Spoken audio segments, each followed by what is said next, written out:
Good evening. A month after a deadly train crash south of Harrisburg, an effort is now underway to increase safety measures at that crash site. A father, mother, and daughter were all in their pickup when it collided with a train on 274th Street in Harrisburg, seriously injuring 44-year-old Phil Torgerson and killing 45-year-old Jen and their 12-year-old daughter, Kaylee. And of course, at that time of night, sun's coming in, he just couldn't see anything. I think it was the perfect storm. It's an incredibly difficult site for Jody Kuipers to visit, knowing the conditions that led to that perfect storm took away her twin sister, Jen. We've always been very, very close.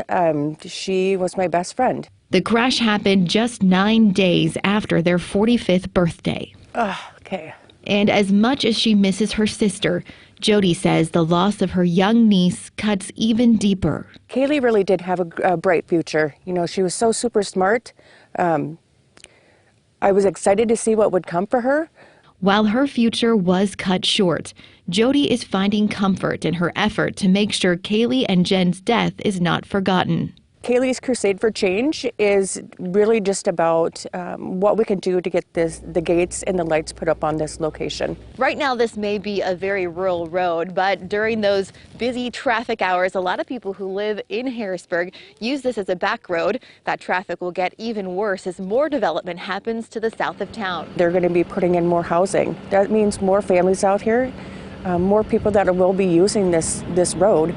And I think it's important to make sure that they're safe. She says Phil and Jen lived in Harrisburg for 10 years and drove this road hundreds of times to avoid traffic in town. You can't see anything beyond where this berm is, and he didn't see the train at all.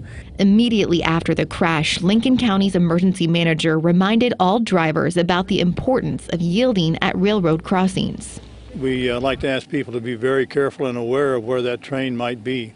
Some places there could be a blind spot that could block it. It's why Jody is working with local and state officials to reevaluate the safety of this site. They're doing a study right now to determine if the lights and the gates are needed at this location. Jody says it could take more than a year to get the approval, along with the state or federal funding needed to get those in place.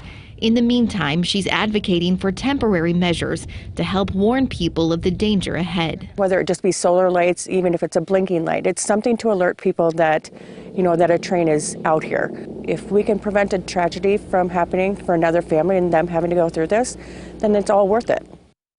Now, BNSF Railway says the first step to changing a signal at a railroad crossing is a diagnostic with members of the DOT, the Railroad Authority, and the railroad, something Kuipers says should happen at the Harrisburg crossing later this month. The South Dakota